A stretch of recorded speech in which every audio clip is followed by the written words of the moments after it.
ایک بادشاہ نے اپنے سب سے قابل وزیر سے کہا کہ اس کی مملکت میں سے 5 احمق ترین لوگوں کو 1 مہینے میں تلاش کر کے اس کے حضور پیش کیا جائے۔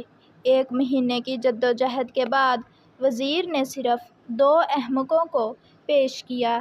بادشاہ نے ناراضگی کا اظہار کرتے ہوئے کہا کہ میں نے 5 احمقوں کو پیش کرنے کے لیے کہا تھا۔ تو وزیر نے کہا، حضور مجھے ایک ایک کر کے احمقوں کو پیش کرنے کی اجازت دی جائے۔ وزیر نے پہلا احمق پیش کرتے ہوئے کہا کہ یہ بڑا احمق اس لیے ہے کہ بیل گاڑی میں سوار ہونے کے باوجود اس نے سامان اپنے سر پر اٹھایا ہوا تھا۔ دوسرے احمق کو پیش کرتے ہوئے کہا کہ اس شخص کے گھر کی چھت پر بیج پڑے تھے، ان بیجوں کی وجہ سے چھت پر گھاس اگ آئی۔ یہ شخص اپنے بیل کو لکڑی کی سیڑھی سے چھت پر لے جانے کی کوشش کر رہا تھا تاکہ بیل چھت پر چڑھ کر گھاس چر لے۔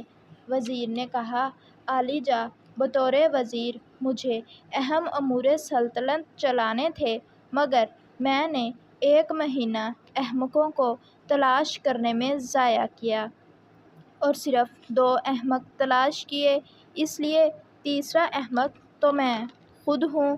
وزیر نے ذرا سا توقف کیا تو بادشاہ چلایا، چوتھا احمق کون ہے؟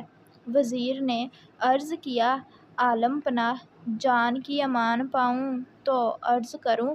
بادشاہ نے کہا، کہو، تمہیں کچھ نہیں کہا جائے گا۔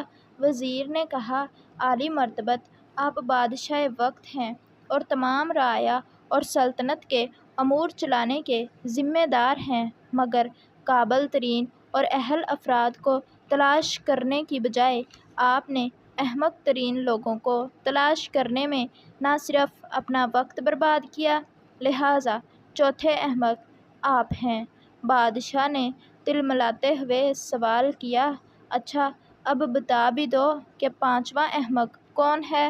وزیر نے کہا، جہاں پناہ 5واں احمق یہ شخص ہے جو موبائل فون سے چمٹا ہوا ہے، اپنے دفتری اور کاروباری فرائض اور خاندان کے بہت سے کاموں سے لاپرواہی برت رہا ہے، اسے اپنا قیمتی وقت ضائع ہونے کا احساس تک نہیں ہے، اور حد تو یہ ہے کہ ابھی تک ڈھیٹ بن کر یہ موبائل فون چلاتا جا رہا ہے۔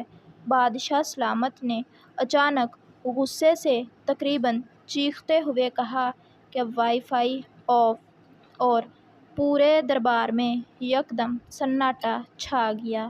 تو پیارے بچوں، اگر آپ کو ہماری آج کی یہ ویڈیو اچھی لگی ہو تو ویڈیو کو لائک اور پلیز چینل کو بھی سبسکرائب کر دیں۔ شکریہ۔